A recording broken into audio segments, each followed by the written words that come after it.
Hey, you're listening to Bring Me the Axe. I'm Brian White, and one half of this morbid equation, and I'm joined by my co-host and actual brother, Dave White. Hey, Dave, how you doing? Whoo!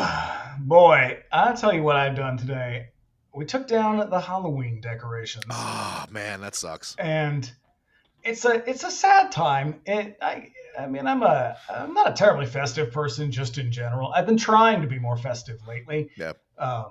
But it's like it signals the entree to official winter. And I'll tell you what happens to me is every year winter gets harder and harder for me as I am an aging man. Yeah. Yeah, I like the first sort of, the first like week or so of just like winter proper, and then I'm immediately done with it. Just it's always cold. It's always cold in my house, no matter where we have the thermostat, whatever. It's brutal. But for that first week, I'm just like, this is all right. I can do it. I can do this. And then I'm immediately like, by the end of December, I'm like, fuck this. What am I doing here? Yeah, it does not make a lot of sense. And I live in a place where it's a lot of renters who come and go very quickly. And you have to shovel your own sidewalks here because it's a city. And I'll tell you what, not everybody shovels their own sidewalks. I would imagine like you're really rolling the dice with that sort of thing. People, yeah. Because like even the fact that like most of the shit is taken care of for us around here, we pay a fee for that, and still it's a real mixed bag of conditions out in the neighborhood. Well, I'm going to tell you what the takeaway is: this: get off my lawn, shovel your sidewalks, and keep your shitty kids quiet when they're walking by my apartment. Oh, listen to you. Yeah, that's my life now. Yeah, that's the city equivalent of stay off my lawn. Yep, and I blame this on elves.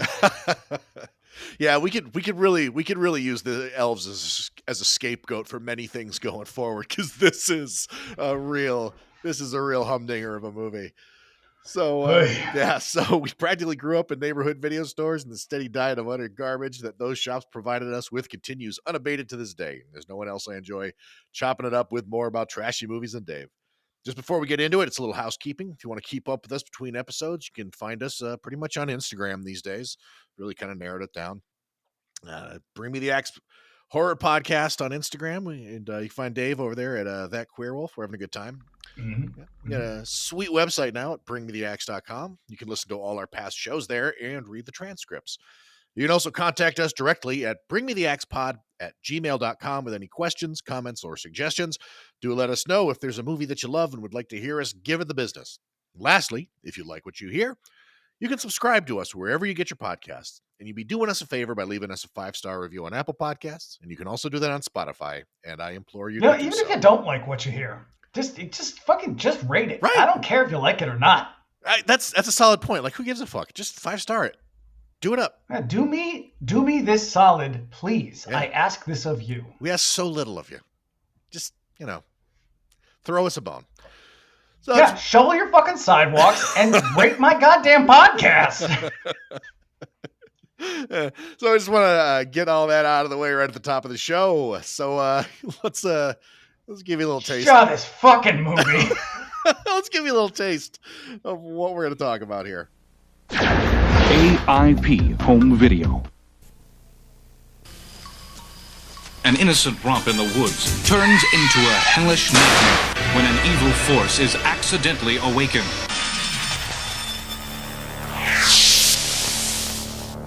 Action International Pictures presents the gruesome holiday shocker, Elves. They're not working for Santa anymore. I had a rough day at work. Santa got murdered.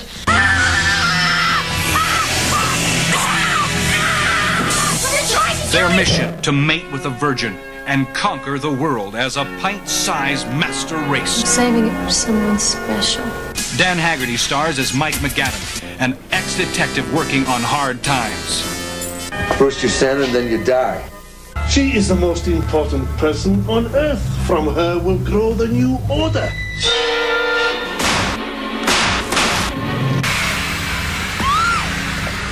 Santa must expose this unholy force before the elves destroy Christmas. Jesus Christ.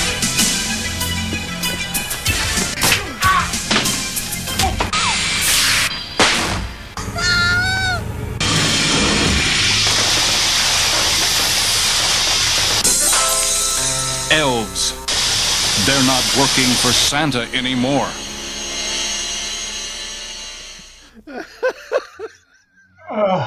This movie is such a piece of shit. Right up top, this movie just has nothing to do with elves. It doesn't have to take place at Christmas. It just does. It's not Santa Claus. It's just Dan Haggerty and a fucking Santa Claus. This is horrible. This movie is horrible. God damn it. Oh, dude, you have no idea how long I've been looking forward to this one. I am so excited because this movie fucking sucks.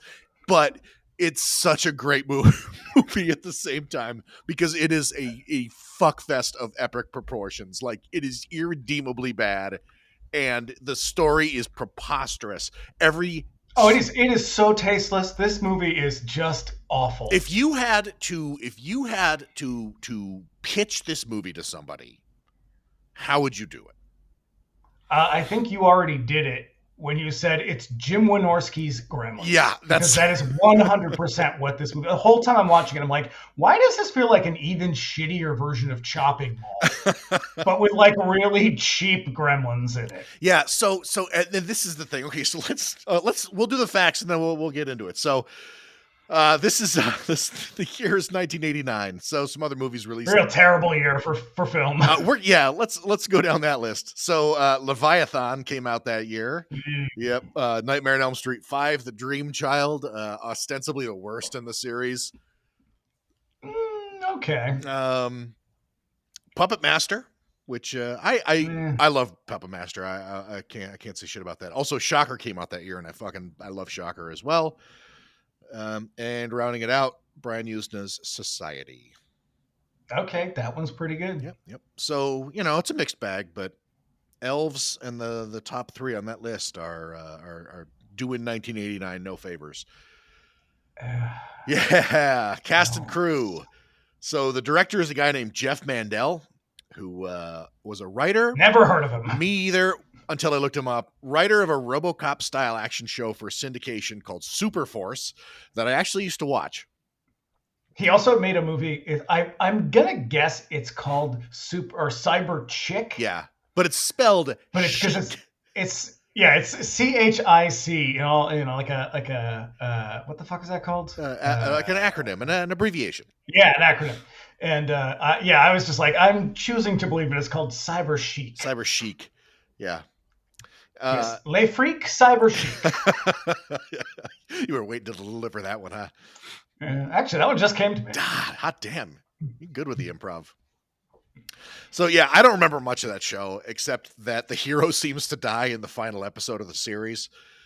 He also wrote something called O'Hara, starring Pat Morita, and I actually kind of remember that. I don't. He's a cop in it? Yeah, he's like a detective in, I don't know, California or Hawaii, wherever they were like, where's an Asian guy going to be a cop? Yeah. It was probably that. Yeah. He wrote more than he directed, and what he directed is mostly just like sleazy TNA direct-to-video stuff. That's it. And this falls squarely in the center of that milieu. But the other guy who wrote this, Bruce Taylor. Yeah. He wrote that show Dead at 21. Do you remember that? I do. I think it was on MTV. Yeah, with Jack Noseworthy. Yep. Yeah. Yeah. Also, for some reason, there are 3 writers' credits on this fucking movie. Yeah, but one of them is like a guy who didn't. This is like the only thing he did. Oh. Yeah. So I'm going to guess that that's probably it for him. Yeah, he was like, "Hey, why don't we add we add a whole rape subtext to this thing?" And they were like, "Fucking A, give that guy a screen credit." And they're like, "All right, thanks, Steve. Get out." Yep. So cast. Let's see. We got Dan Grizzly Adams Haggerty. We got Grizzly Adams himself. Yep. Who chain smokes through this entire picture. I swear they paid him in cigarettes in this movie. So I looked when I looked him up though. So obviously for people who don't know, Dan Haggerty was Grizzly Adams. Grizzly Adams was I don't even think it was long running. I think it was like kind of two seasons in the 70s. But there were a bunch of movies, and he's just a guy who lives in the woods.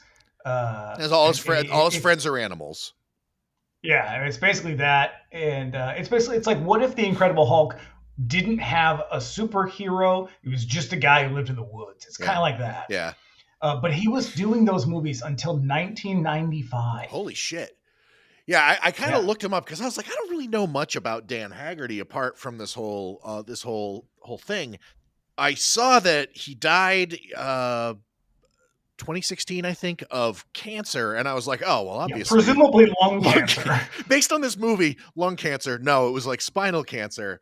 But he was like a motorcycle enthusiast, and his life is just like riddled with catastrophic motorcycle accidents. Like one that put him in a coma, another that killed one of his wives. Like it's a real fucking. Hey, he just kept getting back on, and that's really what matters. You can't really let tragedy get you down, man. You got to love what you love. Yeah. Dan Haggerty, when you fall down and your wife dies and you're in a coma, you just gotta get up. You gotta dust yourself off. You gotta get back on that fucking motorcycle and do it again. Yep. Hopefully, without a new wife. I know, and he also did a little time for selling coke to a cop. Yeah, I mean. Yeah. Whomst among us. He was also in a movie that I really love called Terror Out of the Sky. It's a TV movie from the 70s about killer bees. Oh, it's actually the sequel to a Killer Bees movie. How many Killer Bees movies are there? There's got to be a shitload. There are a bunch. Yeah. I mean, off the top of my head, I can think of 3. Nope, I can think of 4 actually. Yeah. It's crazy. You got Terror Out of the Sky. You got The Bees with John Saxon. The Swarm. You've got The Swarm with Olivia de Havilland. Yeah. I think. Is it Olivia de Havilland? What's the one with Michael Caine? I think that's The Swarm. Okay. Or no, that's no. That was the Deadly Bees. One. I can't remember. I don't know. But let's see. Also coming up in this is we got nobody else of note really. Nope, not really. You've ever heard. So there's a girl named Julie Austin who shows up. She's our lead. She shows up in a few steamy erotic DTV thrillers, and then she seems to vanish. Yeah, Extreme Justice. She's a star of Extreme Justice, Yep. which sounds very sexy. Yeah. Yeah, and then there's Deanna Lund, who plays Austin's psychotic mother. The Wikipedia article for her is significantly longer than you'd expect it to be, and it's worded in order to give you an impression that she is a very important actress. Like there is a pretty exhaustive breakdown of her life. The only thing that I know about her, here's the thing: TLDR, she's not. No. She was on one television show. Yeah, she was on Land of the Giants and got her start in Dr. Goldfoot and the Bikini Machine with Vincent Price. Which is an incredible film. A fucking great movie. Now, the sequel is of questionable value. Yeah. Though it was directed by Mario Bava. Yeah. Yeah. Well, sort of. Yeah, so there's not a lot to know about this movie. The people who made it weren't terribly prolific. They never worked on anything else that was even remotely interesting. For the most part, everybody involved made cheap TNA movies for the home video market, and then each of their movies is cast with nobodies, except that they always seem to manage to land one like minor league TV figure. Like, are you talking about the what is it? Action International Pictures? Yep. The distributor. So here's what I know about Action International Pictures: that it is partially owned by David A. Pryor, and the only thing I know about David A. Pryor was that he directed Killer Workout. Oh. One of two fitness-based horror films from the 80s. Oh yeah, Death Spa. Yep. So that's all I know about him. That's great, man. Yeah. Also, this movie came out in the end of October, which is a great time to release a Christmas perfect timing. Film. Yeah, just right on time. The let's see. Like I poured all of her money into pumpkins. I think they're gonna peak right around January. Oh yeah, and also this movie obviously was made on like $50. I guarantee $40 went to the construction of the puppet. Like the elf in this movie. And that's being very generous. The elf. Okay, so the movie is called Elves, but let's just clear something up here. There is one elf in this movie. And to call it an elf is a bit of a stretch. Yeah, as a matter of fact, it goes by a bunch of names. The elf is like the real world, but everybody's like, it's a troll, it's a ninja thing. Now, do you think they were gonna call it Troll, and then they were like, "Shit, there's already a movie called Troll. What do we do?" I have an idea. Put Grizzly Adams in a Santa Claus outfit. We'll call it Elves. Yeah, you know what the thing is I guarantee that this was like one of those movies that was pitched with a poster, and they were like, it'll be a Christmas thing, and it'll be about like Santa's elves gone awry, and then by the time that it got into production, it was like Nazis and the master race and this homunculus thing, and like this movie kind of. Oh yeah, no, this movie. But I'm gonna say the first 40% of it, they were taking it seriously, and then they got to that point and were like, Jesus Christ, this movie is ridiculous. Let's just everybody lean in as hard as you can. Let's just get this shit over with. Yeah. Now, I think probably what happened was they had a tagline instead. And the tagline, there are two. The first one is, "'Twas the night before Christmas, and all through the town, bloodthirsty elves are about to get down." First of all, fuck you for that tagline. That is terrible. I was going to say that is awesome. That is awesome. But I want to know, like, what, I mean, obviously it's budget. Budget was holding them back. But, like, come on. We got Ghoulies. Ghoulies gave us several Ghoulies.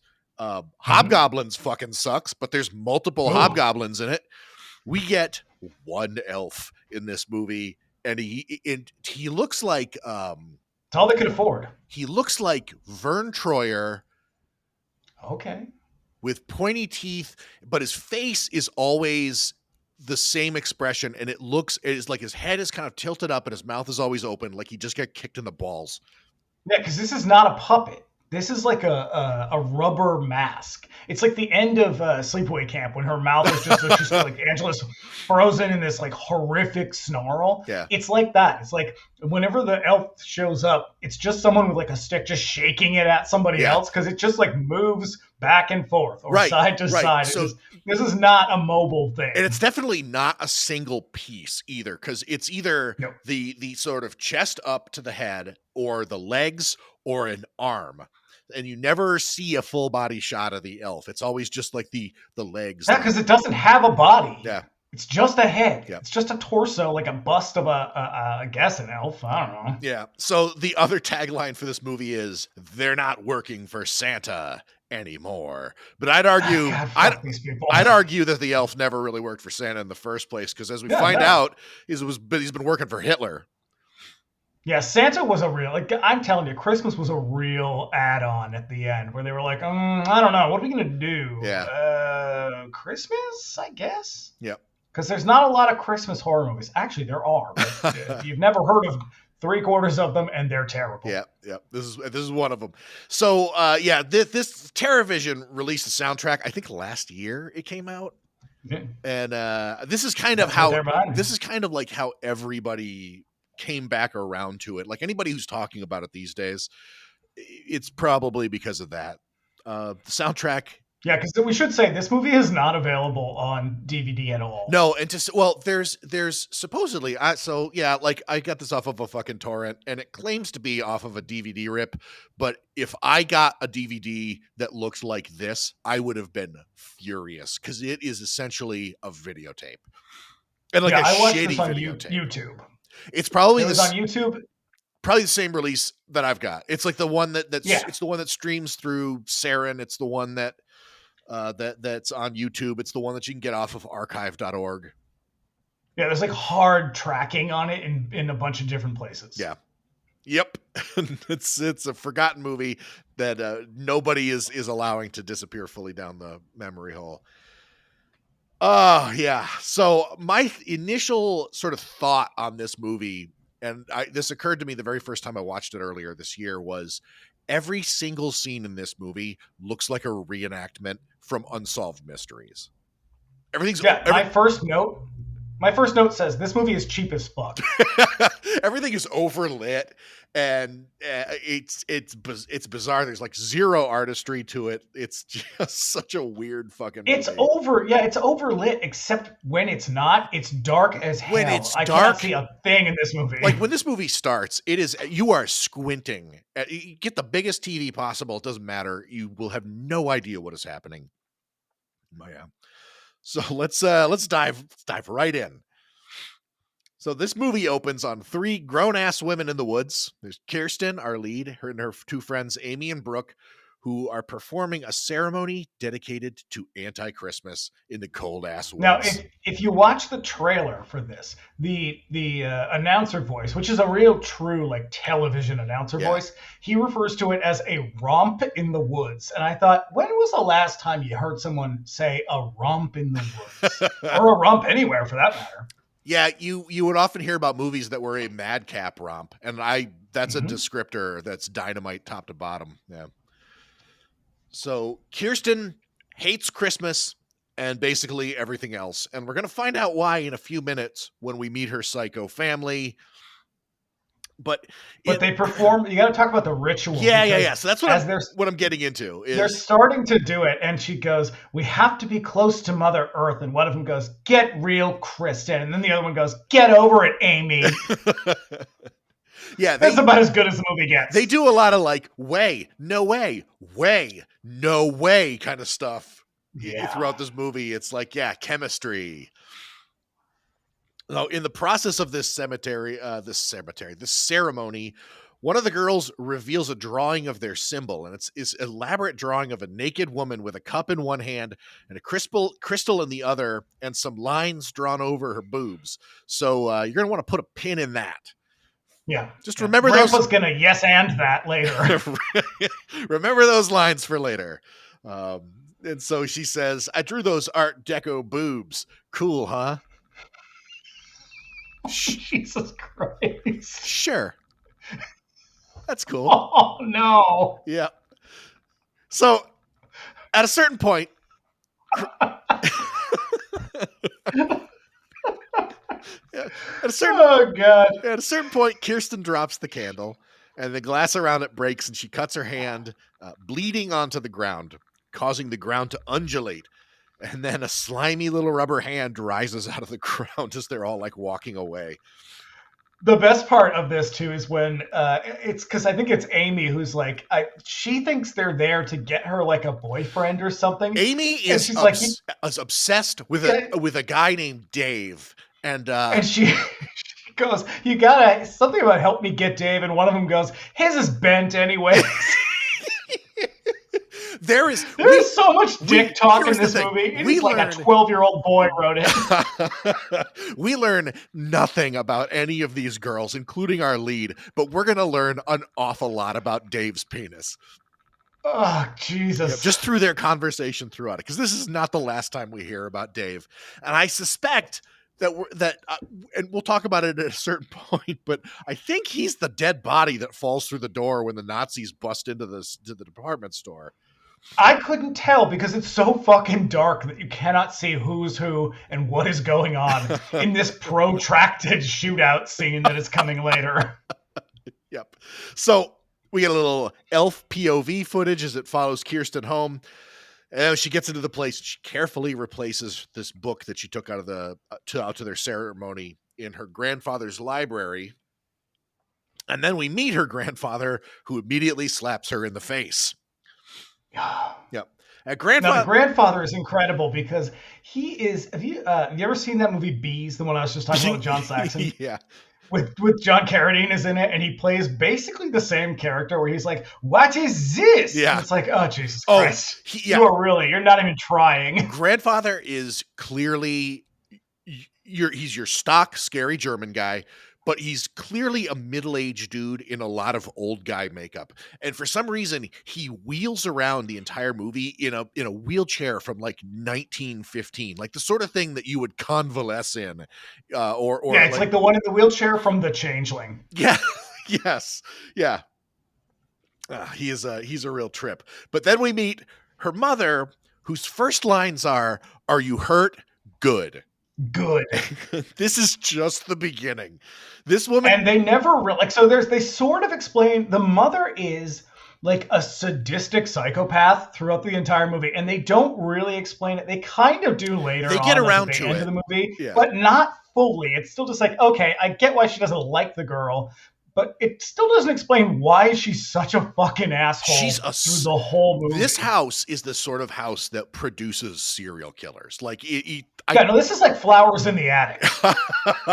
Oh my God, yes. This is 100% like VC Andrews shit. Because, like, I guarantee that the unmade sequel to this movie is how her little brother grew up to be like a serial murderer. Yeah. Yeah. So this woman is about to do some really dark shit. For the moment, Mom is punishing Kirsten for going into her grandfather's library without his permission by closing out her savings account and taking all of her money. And she says, "You can't do that. Grandpa's already slapped me twice." The dialogue in this movie is solid gold in places. Yeah, it's like I wrote it today. Yeah, and then so now Kirsten goes to take a shower, and afterwards her creep-ass little brother snoops on her while she's drying off. And now, to be clear, this kid is like 8 years old. Yep, and it's not really clear how old Kirsten is supposed to be. She's like supposed to be a teenager, I guess, but she doesn't really look like a teenager. I don't want to, I don't want to get too deep into that. But her brother is a lot younger, and given his incestuous desire is really intense. And I did not care for it at all. No, and given what we learn about Kirsten's father a little later on, who fathered this kid? The same guy? You can't ask questions like that because you're never going to get answers. And whatever you get, it's not going to be satisfactory. No. But that revelation a little later on is not kind of fucked up. It's extremely fucked up. But this kid is like the loosest of loose plot threads. It's been driving me nuts since the thought occurred to me. Yeah, because he's just a fucking gross creep. He's like was it Jonathan Miller? The kid from Near Dark and no, something Miller. No, Jason Miller? Maybe what I remember. He's Jason Miller's son. Oh, really? But he reminds me of this kid, like the kid from Teen Witch and Near Dark, the little kid, the one who plays Homer. Oh, Near Dark. yeah. He's like that, like the kid in the character he plays in Teen Witch, where he's just kind of this like weird, unhinged psychopath who just screams like offensive shit at his sister all the time. Except this kid also wants to have sex with her. Yeah. You know what he reminded me of is deeply troubling. In God, is it Night of the Demons? I get it confused. It's either Night of the Demons or it's Return of the Living Dead Part 2, where the girl is getting changed. I think it's Night of the Demons, and her brother bursts out of the closet. No, that is Return of the Living Dead. And he goes, "Bodacious boobs, sis." Yep, that is Night of the Living Dead, or Return of the Living Dead Part 2. Yep. No good. It's no good. It's not a funny joke. Not funny. Yeah, because this kid basically, he's just like, "I saw your boobs and they're great and I like boobs and I'm going to tell all my friends." And it's like, tell all your friends what? That you're an incestuous creep? Oh, I know. That wasn't cool. I was 8 years old in 1989. That shit wasn't cool then. The thought never crossed my mind. Nope. So next we meet Kirsten's cat, Agamemnon, who is actually a lady cat and also pregnant. So keep that in mind and don't get too comfortable with Agamemnon. Nope. So that night, the elf breaks into the house and attacks Kirsten's brother before it's chased off by the cat. And so but in the lead up to that, you get tons of that, a more killer POV. Yeah. But here's the thing about killer POV. It really only works if it's looking at something significant. This is just like if a guy was taking a walk. Yeah, it's like it's moving around through the house in the dark, but also it has this weird, like, misty, kind of trippy effect applied to it whenever he runs around. So whatever he's running around, the environment is just completely indiscernible. Yeah. That's not going to improve. So the elf breaks in, attacks kid, cat chases it off, and the kid says it's a little ninja troll. Mm-hmm. And then it slashes him before it gets away. And then evil mom blames the cat. Because she's evil. Listen, everybody in this movie sucks. Yep. So now we cut to the next morning at Golem's department store, where we meet Detective Grizzly Adams, cigarette in hand. And But also, that's before. So before we meet him, he's walking by a brass band that's playing Christmas music, and it is very clearly Christmas music that was recorded with like a MIDI player. yeah, Except they're wanting us to believe that it is a brass band playing it. it's synthesized brass, but like Casio SK1 class synthesizer music. Like it's very, very bad. Yep. So he's so he goes to the place, cigarette in hand. You are going to see a cigarette in his hand throughout the entire movie. There is not a moment when he's not smoking. As a matter of fact, there's a real key sort of climax moment later on that involves him lighting a cigarette in his car. It is the fucking funniest running joke.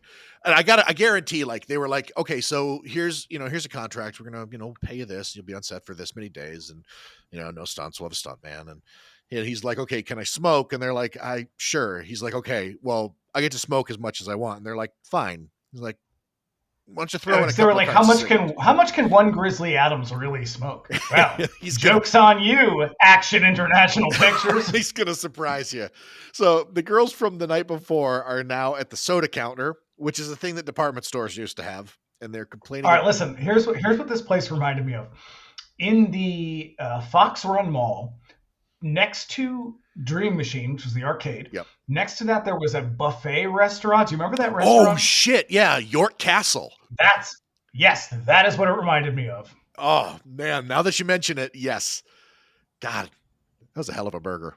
I mean, it's a buffet at the mall. Yep. So okay, sure. This was a mall in like 1987, so like it's like peak mall season. So yeah, so this they're complaining about Kirsten's mom, and we learn that she had Kirsten when she was 16. So keep that in mind for a little later on, because things are going to get really, really gross. You actually don't. You don't have to keep any of this in mind. They really just spell this shit out right in front of you every 10 minutes. Oh no, but that reveal, you could tell that was a late addition to the story. Like you said, they got to the point where they were like, they got done with the big shootout scene, and they were like, well, I thought we had a whole script here, and they were like, surprise, we don't. So now what? And they're like, okay, but we have Grizzly Adams for 2 more days. Yeah. Yep. So also the elf follows her to work. And then the girls, they take a break to go fuck with the mall Santa. And now we kind of cut away from them for a little bit. And I find out Grizzly Adams, he used to be the store detective in this place, is back in the store after 90 days at AA looking for a job. I thought he was like an actual detective. He was, and then he drank his way out of the job. I think one of the detectives who talks to him later on was like, you were one of the best we ever had, and you drank your way out of that, and then you drank your way out of a 2-bit store detective gig or something like that. Wow, he really just sort of like climbed down the ladder. He didn't really fall off. He just sort of climbed down and then got off. Yep. So also, he always has this look on his face throughout the entire movie.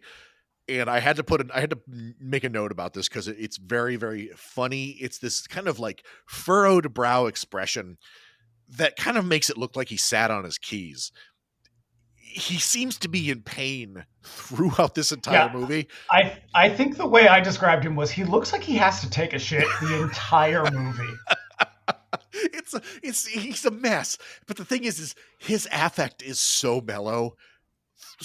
Just completely throughout it, and the fact that he has got one speed, and that's it. He's like, I'm gonna give you, this is the Grizzly Adams experience. I'm gonna give it to you just like this. My character smokes all the time. He is constipated a lot, and he doesn't really want to be here, but he also has nowhere else to go. So fuck it.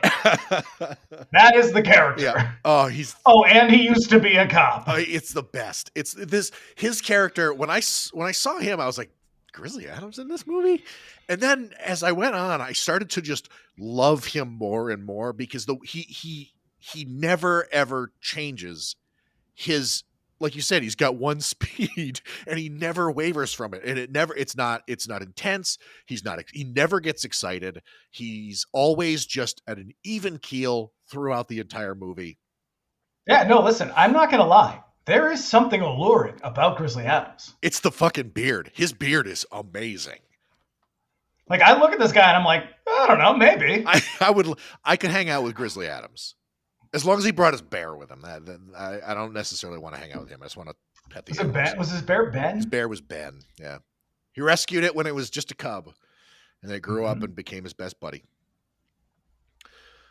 So when it's Kirsten's time to sit on Santa's lap, he makes a pass at her, to put it lightly.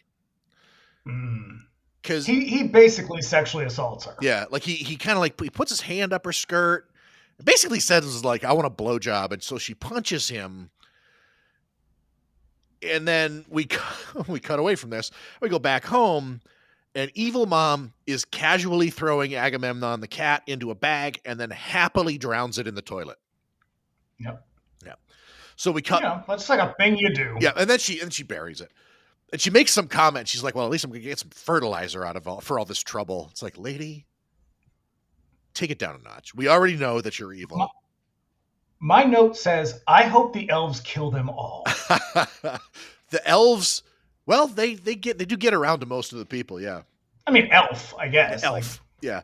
Just one. So Santa gets fired, and then the elf follows him back to his dressing room where he cuts out like $100 worth of blow on a mirror. Look, there is nothing more 80s than fucking cutting up and railing lines off of a pocket mirror. Yeah. And then he scatters it accidentally with his Santa Claus beard. And while he's distracted, the elf pops up and stabs him repeatedly in the dick. And this is how he dies. Because remember, this movie is 60% dick joke. Yep. Yeah. So when the cops show up to deal the body, one of them can be seen in the background, like wiping his finger on the countertop where the coke was and then like rubbing it on his gums. So Kirsten goes home to tell her mother that she had a really rough day at work because Santa got murdered. Casual remark. And her mother says, I don't think that's very funny. Yep. I don't think she could have said anything that her mother would have liked, though. It sounds like her mother, she must sleep with one eye open, basically. So Grizzly Adams, meanwhile, gets home to his trailer, remarking that the Surgeon General says that a pack a day will keep your lungs nice and gray, and then he finds out that he's been evicted. Now, listen, this trailer, I don't... It looks like it's made of cardboard. It does. It doesn't really look... It doesn't look like a trailer. A prop. It doesn't look like a trailer I've ever seen. No, it's made of plywood and cardboard. It looks like someone spray painted plywood and cardboard and like hot glued them together. I think it's snowing in that scene too. They must have done it on a sound stage and like built it. Like they couldn't find a trailer to shoot at or something. Like they were out of money. That money, that was Grizzly Adams money, and they were out of money. He was like, yeah, sure. Here, I also felt like they were ready to cut to commercial any minute. There are definitely a bunch of moments throughout this movie that almost look like they were designed for a commercial cut, like to be on television. Yeah, because they were like, we know what we're doing. We know where this one's going to end up. Yep. So like I said, it's just like Unsolved Mysteries reenactments all the way to the end. So back at Kirsten's house, the elf digs up the dead cat that evil mom buried earlier that day. And then Kirsten is in her room calling for the cat. And then she thinks that she hears it. But when she gets up to look out the window, she sees the elf instead furiously smearing the cat's corpse on the window. And it's one of those times where the elf's face is never expressive in any way whatsoever, but it does look kind of frozen. It's frozen. It kind of looks, it's frozen in terror, like a scream that it can't believe. But also a little bit of glee as well. But yeah, like this is the part where it looks like it's laughing maniacally while it's doing this, because I think some of the ways that they kind of fake emotion with the puppet is they kind of like jiggle it a little bit. Like there's a part a little later on where he'll tip a radio into a that was my favorite. This is my favorite part. Oh god, yes. He tips the radio into a bathtub and then sort of like rocks back and forth like very gleefully, but the face never, like he's supposed to be laughing. Yeah, face unchanging. Either that or he's rocking out. I loved it. Whatever he's doing, I love it. Yeah. So again, she wakes everybody up and they go downstairs, and Evil Mom wants to know what all the commotion was about, to which Kirsten tells her it was a troll. Grandfather excitedly wants to hear all about it and also wants to know where she saw the lady with the Art Deco boobs that she drew in the notebook. Mm-hmm. So when Kirsten leaves, he excitedly announces to Evil Mom that the elf is here, and then she tells him that she's the one who killed the cat. Just apropos of nothing. Nope. So the next day, she meets Detective Grizzly Adams at work over a cup of coffee and a carton of smokes. This is the bleakest shit in this movie. He has got a fucking carton of Camels. He is just pounding cheap coffee. Grizzly Adams at this point is like 70% acid reflux. That's what's keeping him together. Yeah, these are also unfiltered Camels, because there's a couple of there's one spot where he pulls the cigarette out of his out of the pack, and he puts it directly into his mouth without turning it around. And I was like, holy shit, that dude is bold. Yeah, that is Dan Haggerty's daily rate. Yep. Just a pack of smokes. 2, probably. Maybe 3. So damn. The store manager shows up desperately in need of a new Santa, and he offers it on the spot to Grizzly Adams. So while on break, back at the scene of the crime, for some reason, Grizzly Adams finds a rune carved into the floor that looks an awful lot like the Blue Oyster Cult logo. And he draws it, and then he's gonna become obsessed with it later on. But back at home, so this movie basically cuts back and forth between 2 locations, the department store and home. So there's going to be a lot of that. Yeah, each transition will be marked with some real kind of like Columbo Murder, She Wrote incidental music. Yep. And back at home, Grandfather is visited by more scary German guys who are also very interested in the elf. The new scary German guy tells him, when there is no more room in hell, the elves will walk the earth. Oh, no, you did not. Yeah, I know. Come on. You cheap motherfuckers. But we come. Also, there's a callback to that line later on. This movie feels like a feature-length episode of Passions. Like it is so shitty in every way. The lighting is fucking terrible. The acting is awful. The writing is it's non-existent. Like this has to be improv. It was written. It was either improvised or written on the set that day. Yep. What we learn from these new scary German guys is that Kirsten is some kind of pure genetic line, but Grandfather wants her left out of whatever plans they have for her. We'll find out about that later.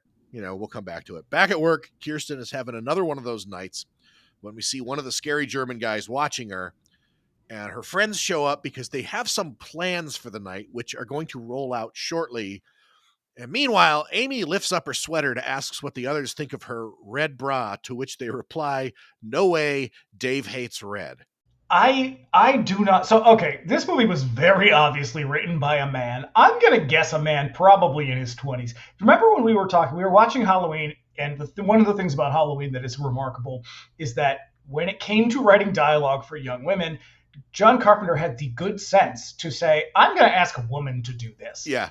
Nobody in this movie bothered to ask a woman anything, and I doubt they ever have. Oh, no. Because this is nonstop dick jokes and terrible things about, like, hey, what do you think of my tits? Are they too big? No, they can't be big enough. Yeah. What the fuck? Yeah. No. If the thought ever occurred, like, maybe I should have a woman write this, he would have been like, what am I thinking? Women? Yeah.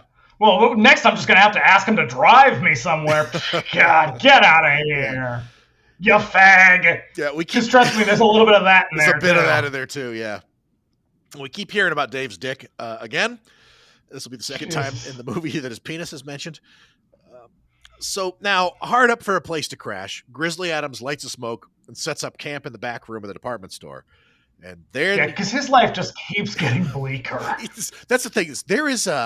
I get the feeling that there when they wrote this, when they shot it, they were like, "Oh man, this is gonna be funny as hell." But there is a wicked nihilism to this movie. Oh no, this movie is cynical as fuck. Yeah, I could not really get around. There's a darkness to it that is entirely unintended. It's Yeah, just, this is 2 steps up from bum fights. Like, this is really, they would have made more money making pornography, but there probably wasn't enough creative freedom in it. yeah. So he goes down to the library to do a little research about that symbol. He's told that. No, this is when he says, "I remember a book from college." It's like, first of all, you did not go to college, but also, even if you did, how do you remember a book about runes from college? But that's not even the best fucking part. No. The best part is the IMDb goofs section on this movie. It only has but one goof in it, and it is this scene. And I'm going to read it to you right now because when Mike McGavin asks the librarian about books on the occult, he is referred to section 666. In an American library, which uses Dewey Decimal Classification, books on parapsychology and the supernatural would be reserved in 130. 666 is actually for ceramic and allied technologies. Get the fuck out! No, dude, that is not a goof. I looked that up because I was like, there's no fucking. I was like, what's actually in the 660s? And I was like, oh, okay, ceramic and allied technologies. Yeah, ceramics, and then I was like, okay, so where's the occult? 130s, fucking fantastic. Yep. So he goes. God, this movie, Jesus Christ. Yeah, he goes. Okay, so he finds what he's looking for while smoking, but the pages are torn. I don't think you were allowed to smoke indoors even in 1989. I mean, you could, but not. I feel like if you're smoking this much, you might get a sideways glance because this is excessive. Yep. I mean, no, because he's in the library. Is this the part where he's in the? Oh, no, that's later on. Never mind. No, later on, the girl's like, "Yeah, you can't smoke in here," and he's like, "Oh, that's too bad." Yeah, but he's like, "Oh, I'm so sorry," and then he walks in, and the guy's smoking a pipe. Yeah. So he finds what he's looking for, but the pages are torn out. But there's an author's name that he can follow up on later. So we're gonna go there later on. But in the meantime, back at the store, the girls plan on spending the night there, fooling around with some dudes. And I thought, can this movie get more ridiculous? And the answer is yes, it can. Yes, it can, and it's about to. They get all dressed up in store merchandise. Amy wears this whole like elaborate lingerie set. And why is she dressed? She is dressed like Tawny Katane in the Here I Go Again on My Own video. Yeah. Like, she has got on like a flowing negligee. Yeah. She has got on lingerie underneath it. Like, this is full on sexy lingerie, and she is twirling for her friends. Like, this is a sexy girls party. It's like what's Slumber Party Massacre, where they're just like, let's be sexy and get naked together. Now, in Slumber Party Massacre, that is a satire, and that is in there for a reason. This is serious. This is a legitimate scene in this movie. This is actually the part that made me go, oh, this is a Jim Wynorski movie, because like there's also a scene like that in Evil Tunes, I think is this Wynorski movie. But the girls like entertain themselves. For people who don't know, Jim Wynorski made a couple kind of real low grade horror movies. He also made a shitload of pornography. Yeah. But all soft stuff, right? Like, he wasn't a hardcore guy. No, I think he has a different name that he made hardcore. Oh, stuff that would make sense, yeah. But I think it's in Evil Tunes, where it's a similar kind of setup where it's like 3 girls having a sleepover and they're all going to hang out and just entertain one another. And entertaining one another in one scene involves like one of them doing a striptease for the others, who are just delighted by it. So it's like, girl stuff. But the way that the girls react to this outfit is so strange, where they're like, no way. And she's offended that they're like, I mean, first of all, Amy's out to get laid. Like, that's her mission for this evening. She's going to get Dave no matter what. But, things are about to take a turn. But she's not. She's going to get murdered. She gets murdered. She gets executed. 100% murdered. And so does Dave. I think. But yeah, so she's wearing this, and all that, and the other 2 girls are like, what the fuck are you wearing? Which, I don't know, like, if there was somebody who was going that hard to get Dave, that's probably how you'd want to send a message. Because what Kirsten shows up in as like sexy outfit is like a wetsuit and a skirt. And that to which Brooke is like, yes. The outfits in this movie are so triggering. They are ridiculous. It's like, no, you know what? You know how people are like, oh, the 80s, they were so cool. Everything was neon and bright, blah, blah. No, this is what the 80s actually looked like. Dumb as shit and ugly as hell. Like, it is horrible. The wetsuit and skirt combo, however, is like Dayglow in neon colors. Well, if you're going, I guess water skiing. Sexy water skiing. Sexy water skiing nonetheless. Sexy water skiing in a Colorado department store. Oh God. Yep. So meanwhile, Grizzly Adams is back in his hiding spot, having no idea that the girls are there, and he spent some time reading AA literature while smoking, and remarking because it just gets darker. Yep. He doesn't even have a regular book to read. No. He just has friends of Bill W. I'll tell you what, I spent a little time at some 12-step programs, and there's a little unexpected autobiography. His vibe is very, very authentic to some of the people that I met. Oh there, yeah, where he's put together a little bit of clean time, and he's so fucking proud of himself. And God damn it, man, he's so proud of you for coming to the meetings. Keep coming. You're in the right place. No, I know. I mean, look, I did not spend any time in 12-step programs, but I did work with homeless people for 10 years. I know a little something about it. Yep. It made me think. I was like, no, this is a guy who's been to an AA meeting. He's very realistic in that sense. So at the same time, he hears the girls. He goes to see what the noise is all about. But then we also see that the elf is there too. And so he confronts them, and they realize that he's also not supposed to be there. And now everybody is where they're supposed to be. Scary German guys also know where everybody is. And so the dudes that the girls are waiting for show up, but they eventually go away because the door is locked, but they're going to come back. And I get the feeling that there's a whole scene cut out here, because the next thing we see is there's a bunch of people like banging, slamming themselves against the door.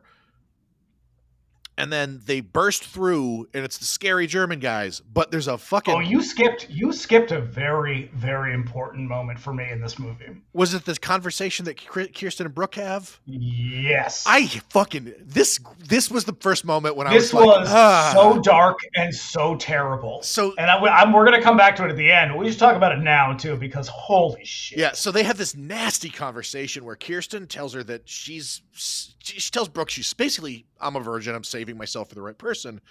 But when posed with the... To which I said, a virgin? You're 45 years old. Yeah. Who are you saving yourself for? Just go with it. Just go with it.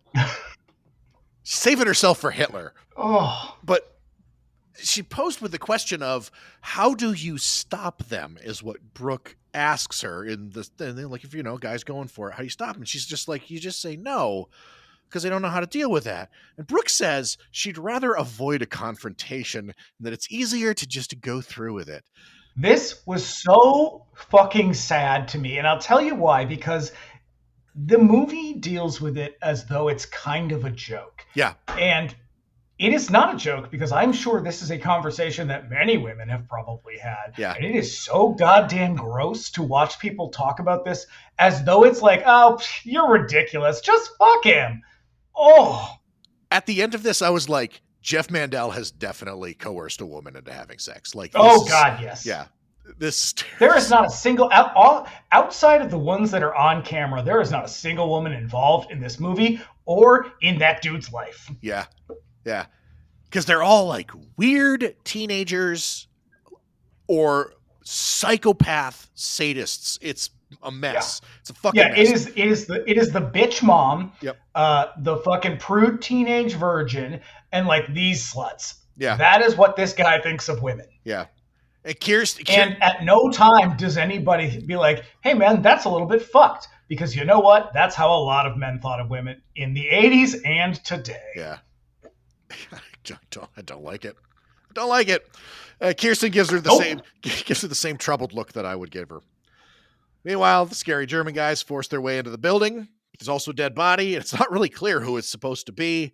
I suspect that there is a scene where the scary German guys interrupt the dudes trying to get in, and they end up killing Dave or one of them. We don't see his face. We never see Dave's face either. We just see these three guys, and none of them are really ever identified. Yeah, they're just dudes in shadow. Yeah, and so I think Dave gets killed. Thank God. Amy, excited to finally get laid, runs to the elevator to meet Dave, and ends up cornered there by the German guys who execute her.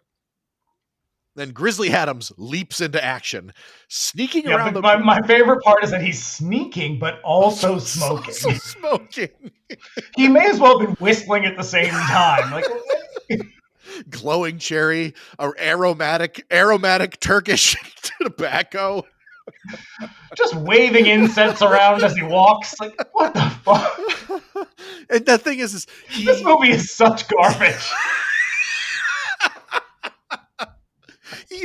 I can't. I had to stop it like 3 times. Every single time I was like, Jesus Christ, why is there 40 minutes left? How is there 40 minutes left? And the same thought, because this is kind of the middle of the movie that we're at. And so the thing... And there are not a lot of elves in this movie. Elves. Oh, no. Kirsten, she sees the elf also there and becomes kind of frightened. And so now begins the world's slowest shootout. Grizzly Adams, this is where 90% of the budget went. Yeah, oh my God. They wasted so much money on blanks. Grizzly Adams meets up with Kirsten when he finds her hiding in the gun section of the store. And then Brooke makes a break for it, finds Amy's dead body in the elevator before hiding out in the section of the store where all the creepy mannequin parts are. And then the elf chases her. And she fucking like falls down the steps twice, trying to run from him. But he eventually gets her, and while wearing a Santa hat, he slashes her up and kills her. Which, I mean, I guess points for whimsy. But while this is all happening, there is, I swear to God, this shootout accounts for like 15 minutes of the movie.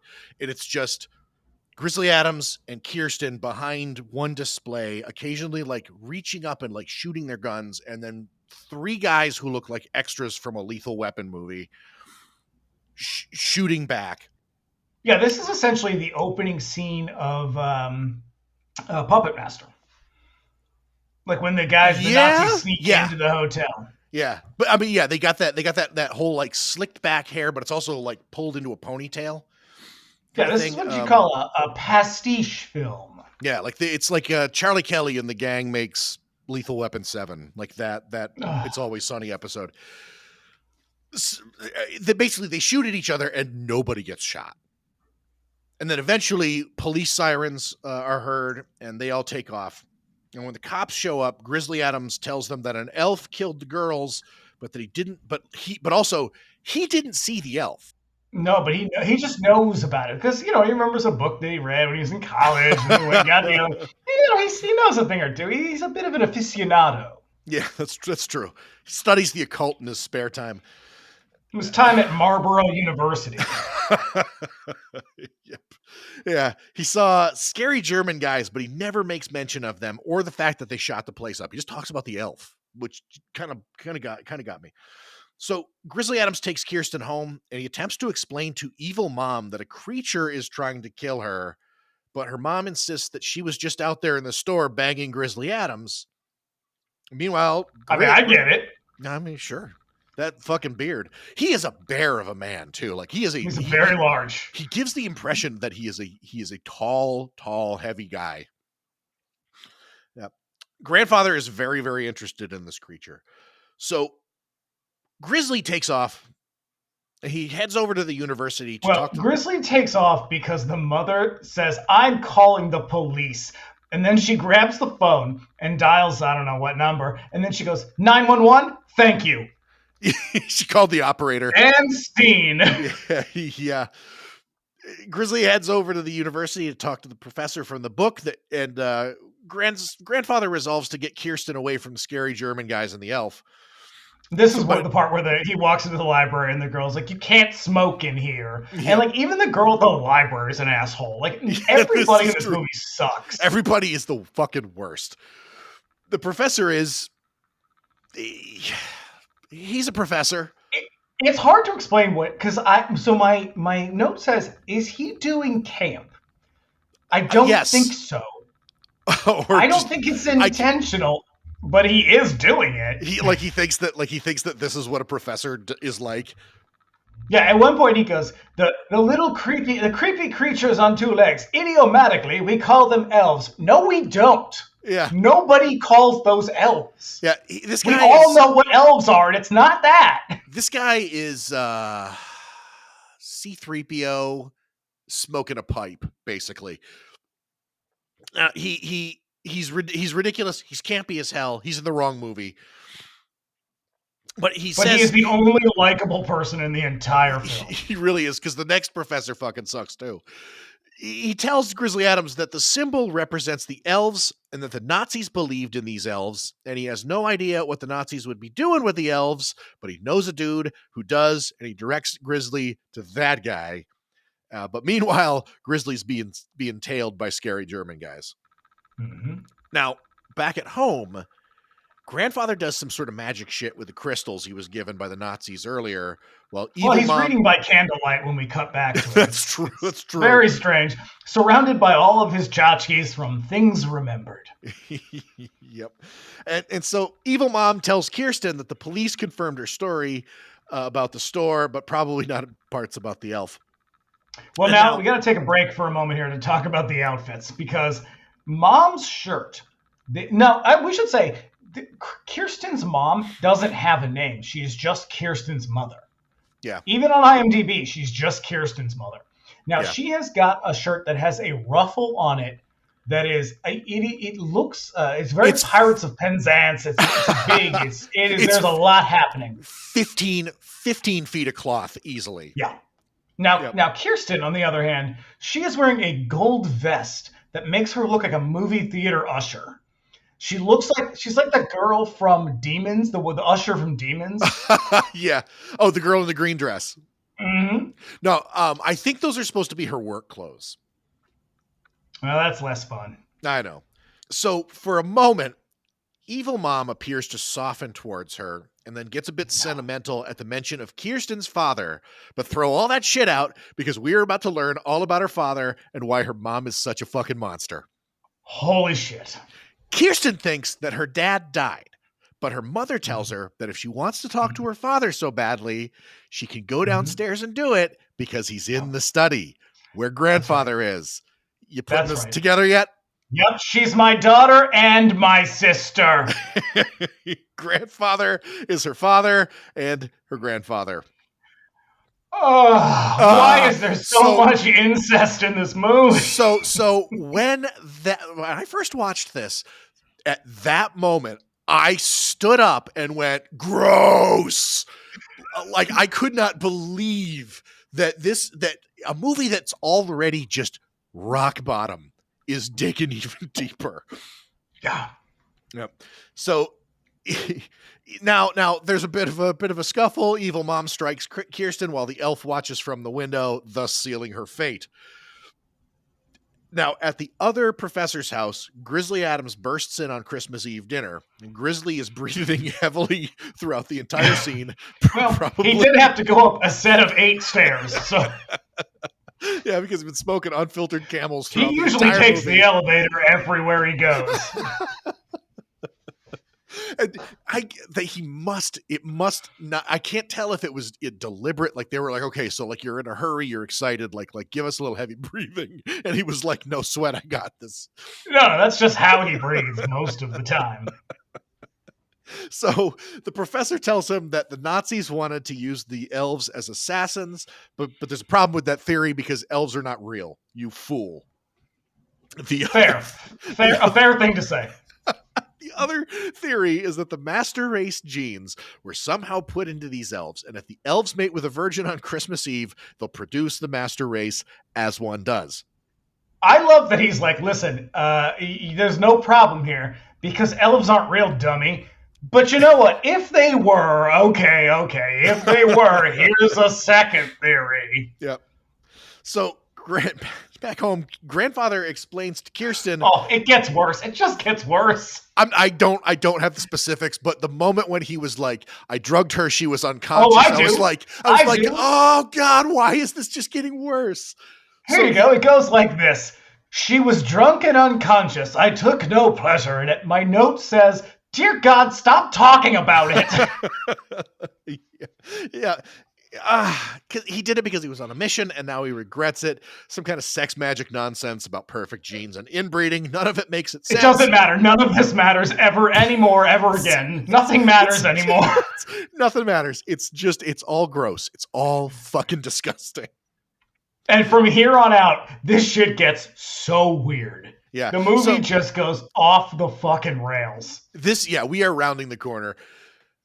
Evil Mom's getting ready to take a bath with the fucking Now, radio. I have a couple questions. Why is she putting on her lipstick like fucking Buffalo Bill? Like, she has got that. She is like baby Jane Hudson, just like fucking one fist. She is jamming that shit on her mouth. Oh, the direction was clearly like, okay, so like you're over the edge now. You're going crazy because she starts out just like dabbing it on gingerly, and then we cut away and there's more gross shit between Kirsten and grandfather. Then we come back and she's like fully like whole. Yeah, she looks like the fucking Joker. Like she's smearing it on her face like that scene in Night of the Demons. Oh. And then it was, we cut away. She's like a knockoff Cloris Leachman. Yeah, and she's just getting ready for the bath. I love this part so much. And there's a radio right next to the tub, like a fucking rube. But like this is 1989. That radio looks like an 8-track cassette player from like 1964. I guarantee, like they were like, "Oh shit, we need a radio," and Grizzly Adams was in the like, house. "Listen, I got one out in my car. I'll be right back."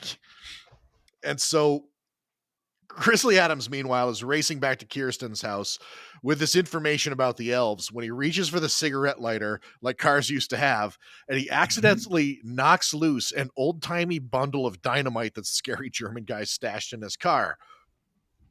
So then it's like some real mustache twirly shit. A stuntman dives from the car as it slowly rolls along before it explodes. And then when the scary German guy shows up to make sure that Grizzly Adams is dead, Grizzly attacks him and beats him while asking, "Where's Kristen? What are you, some kind of Nazi? Is that elf yours?" Now, here's the thing.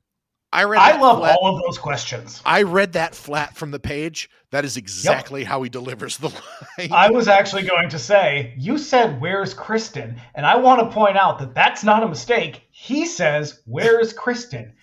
They call her Kirsten and Kristen from here on out. Yeah, it's interchangeable. One take. We've got one take. Nobody calls cut. Just go. Yep. But before he can get his answers, the dude That's the Action International Pictures way. It's high quality that you can expect from Action International Pictures. Dude takes cyanide or something and he kills himself. Grizzly can't believe that he's in this movie. He says something like, "This is a fucking circus." And I guarantee that was just something that he was just thinking out loud about his role in this movie. And they were like, "Hey, that's a great line. Let's keep that." Oh yeah, no, there's no script anymore. That's it. We're done with script. Yeah. Back at home, Mom is rubbing a towel all over her face like a crazy person while she's in the tub. And this is when the elf pushes the radio into the tub while it plays Ode to Joy, electrocuting a pretty obvious body double. Yes. And nothing of also, value was Also, lost. when you throw a radio into the bathtub, it does not play anymore. It will not continue to play. Very true, very true. But that is not how electronics work at all. It wouldn't be very funny though. No, but you know what is funny?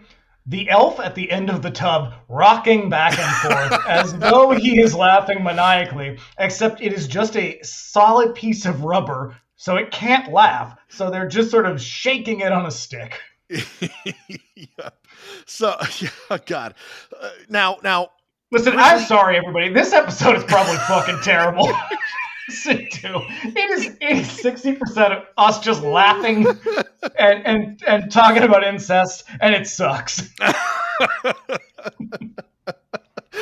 I regret nothing. My condolences. So Grizzly gets back, and the house is dark. He with the children goes upstairs, and he finds the body of Evil Mom, and that symbol is smeared on the tub in blood. And they go back downstairs, and he confronts grandfather. And Grizzly shows him the symbol, and we learn that that's the original symbol that the swastika replaced, and that the whole point of the elf program was that the virgin impregnated by the elf will produce the Antichrist. Because why the fuck not at this point? And hey, Remember that drawing with the Art Deco boobs? If you Yeah, we're gonna bring that one back. If you connect the lines of those Art Deco lines, they make swastika boobs. It's all coming together, right? Yeah. Again, a 12-year-old boy wrote this movie. And then I'm going to draw on her boobs, and it's going to be real sweet. God damn it. Oh no. So grandfather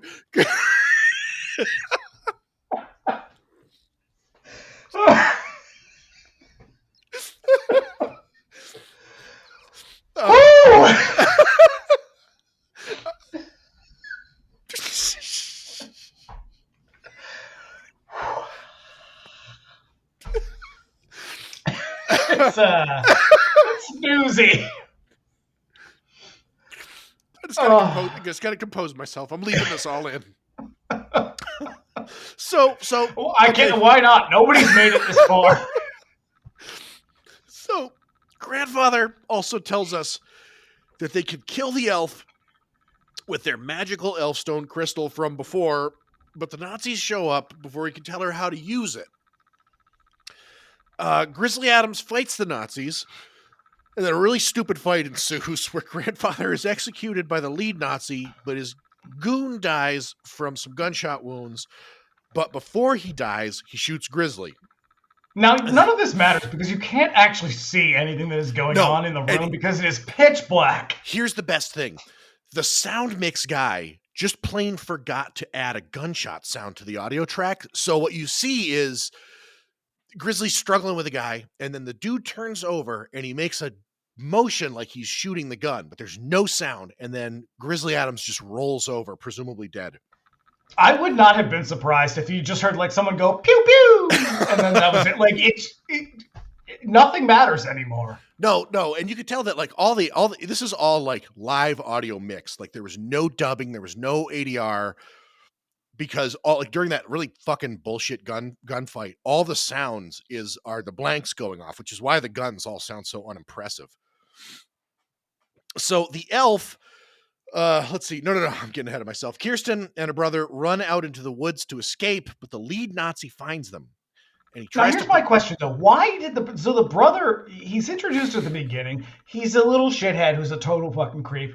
And that's about it. Why did they feel the need to bring him back at the end as though adding a little boy to the mix is just like raise the stakes? I don't give a shit if this kid gets killed. I actually hope that he does. I have no idea. There's not a whole lot of thought in this movie. Like he could have been removed from the movie entirely and it'd be the same movie.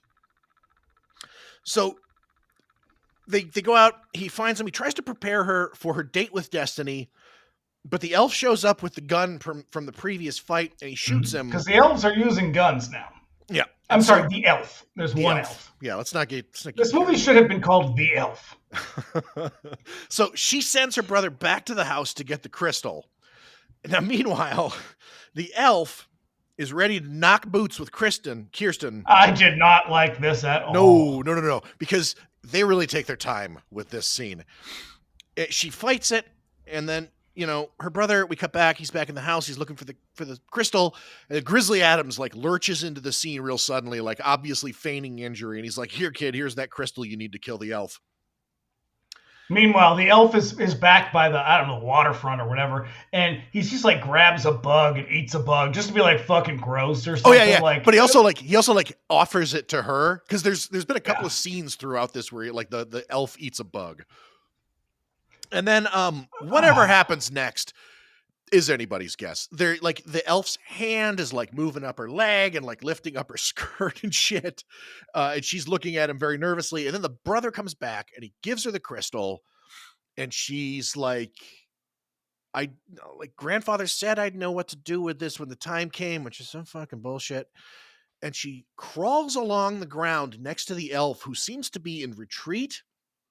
And then she stabs the ground with the crystal where the elf came out of the earth originally, and the earth and the elf explodes into a shower of sparks before melting into a pile of goo amid a psychedelic video freakout.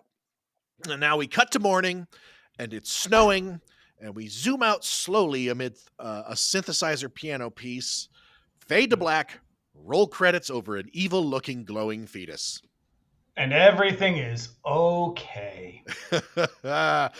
Now, I have 2 points I want to make. The first is that everybody, if you ever think you cannot live your dreams, I want to remind you of 2 things.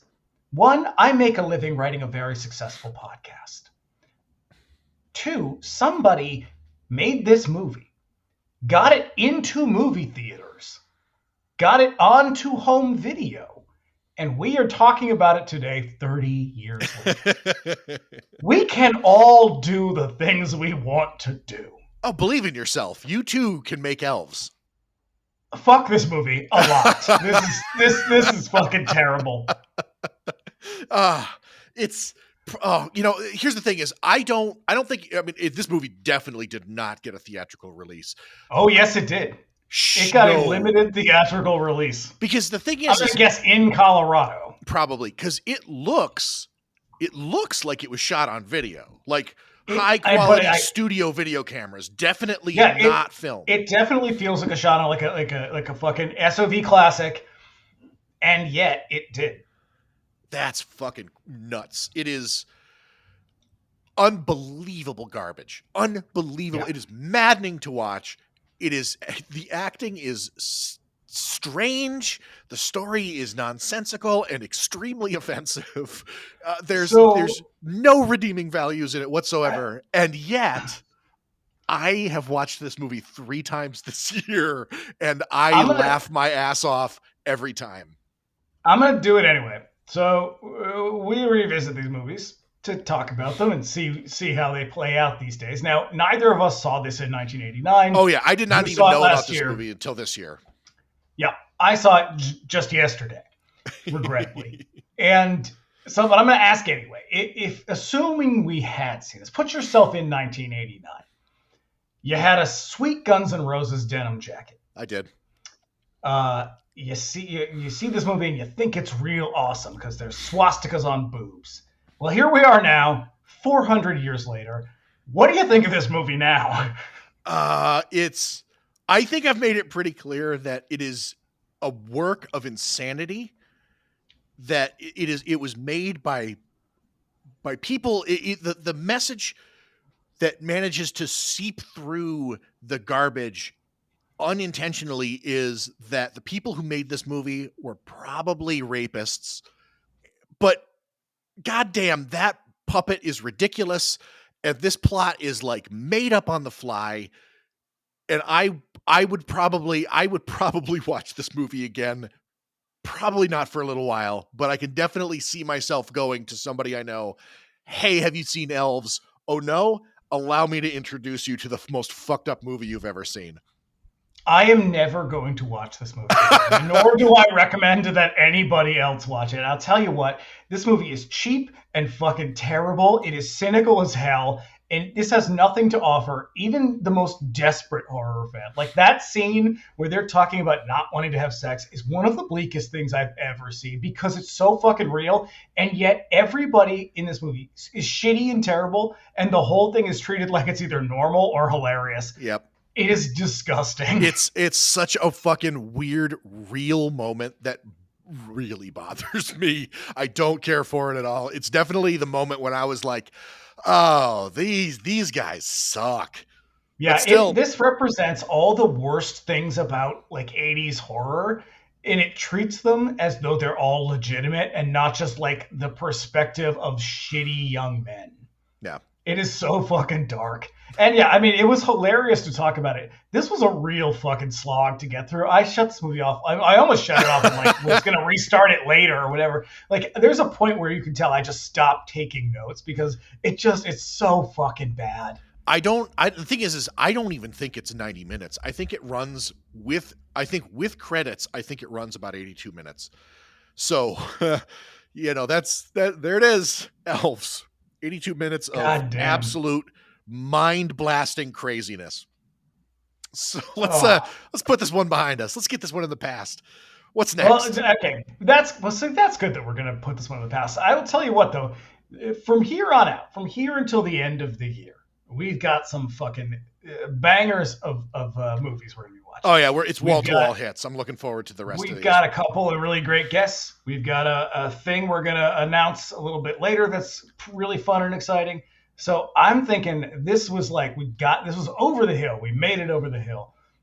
So next up, in 2 weeks, we're coming back. We're going to be talking about that old Thanksgiving classic, Blood Rage. And if you think that I am not going to be doing Louise Lasser impressions, you are very wrong, because I will be doing it the whole time. Oh, it's an emergency. Operator! You can't leave me like this. It's an emergency. That's not cranberry sauce. That's not cranberry sauce. That's not cranberry sauce. Oh, God. All right. I'm so sorry, everybody. We'll see you in 2 weeks with Blood Rage. Ugh.